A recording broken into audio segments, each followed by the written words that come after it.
I worked myself so hard that I turned a person this fucked up into this motherfucker right here. Not off of reading a fucking book off a theorist, off of going to work on myself and saying, I don't know how to do this, but I know that to get over there to that fucking side, I gotta grind myself into a fucking fine powder. And I did it. I did it off of sure will. And very few people will know how that feels. I believe that most human beings are only living at about 40% of their capability. So the mind has a governor, like a car. If you're driving a car and the car has a governor on it, the car may say 130 miles an hour, but the governor is set for 91. Once that governor sets in, you get to 91, that car starts doing this. The car wants to go. The car wants to go, but that fucking factory said, we're not going past 91. We have a factory, a nice governor in our brain, and it's a survival mechanism. It protects us from pain and suffering. The second we feel that shit, our mind says, oh no, this isn't fun. We should back off. We should sit down, find something more comfortable. And there's something about the mind. The mind has the tactical advantage over you at all times.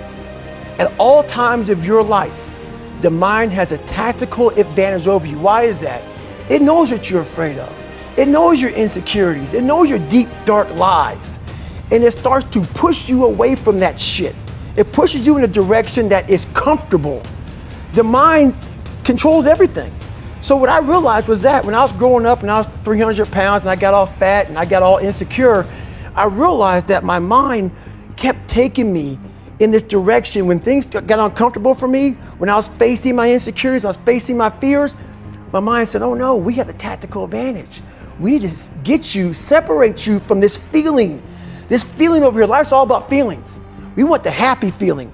We don't want that feeling of this sucks. Why am I here?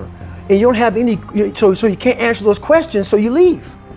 I started realizing that if in that moment you can answer those fucked up questions and you are now in charge of your brain versus your brain ruling you, that's where all that stuff comes from. So the 40% rule is all of that. You get to 40%, your brain says, we're done. Let's roll, man. This is starting to get painful. This is uncomfortable. So you sit down. And once you start giving yourself more and more hope and start realizing, okay, the mind starts to be, okay, what are you doing? We're supposed to be going right and you're going left. You start then controlling your mind. Start finding more in yourself, and then it goes from 40% to a lot further than that. But that's the start of it though. Get to the spot where your mind is saying stop. Wherever that is, you gotta get there first, and then that's when that shit starts to work for you. You gotta control yourself in that moment. How you address it is you face it. You face it every day. You face it every single day of your life, where you say, okay, like if you're fat and you need to lose weight, it's patience. It's patience in this fact of accepting who you are right now. I'm fat, I don't like myself. Accepting the fact that if you lose 3 or 4 pounds, that's a huge accomplishment. You have to live in your own fucking world. If you're not real and raw with who the fuck you are, nothing's gonna change.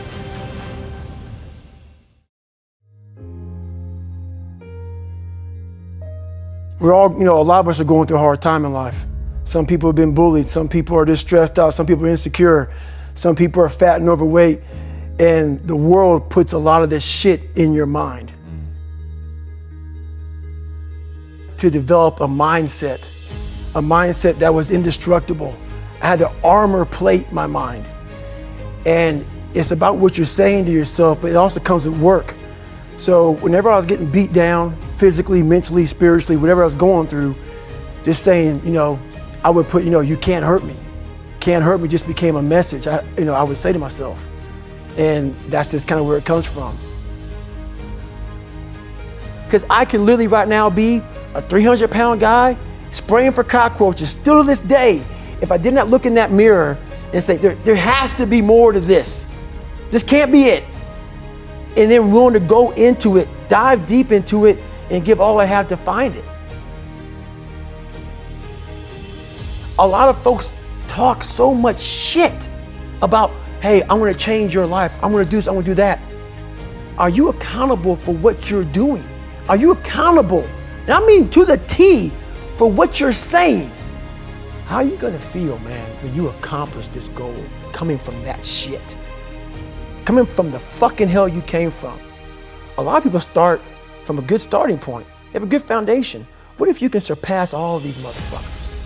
What if everybody who was fucking way up here started up here, and you started with no legs. You had to grow fucking legs to even start walking, and then crawling, and then running. And then you start passing people with all this given to them. I had to use all this negative shit that was making me weak and horrible as a person. I had to use this as the power that now fueled me. I had to flip it on its head and say, hold up. This might be exactly what I need. The darkness is exactly what I need. It's how you look at your situation. This is a race that you run completely alone. And you're all by yourself. I had tons of sticky notes all over my mirror. It wasn't like be better than John or be as fast as whoever. Okay, David, yesterday you did this. Today, our next goal for the week is this. People love putting a label on me about, my God, man, you're just wired different. I'm not fucking wired different, dude.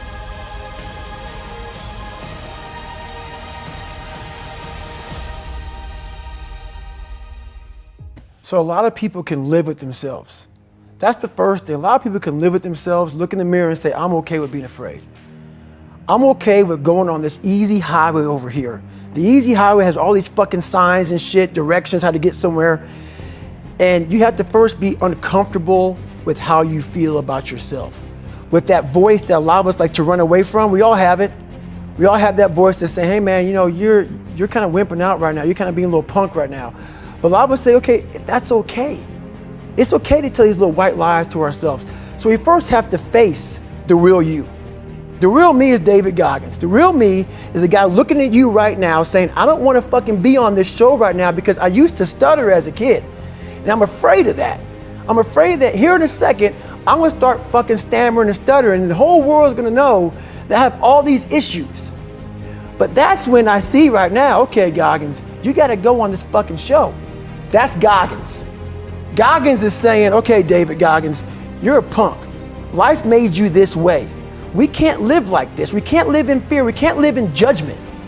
We can't be afraid of what the fuck people right now are looking at me saying about me. We cannot be afraid of that.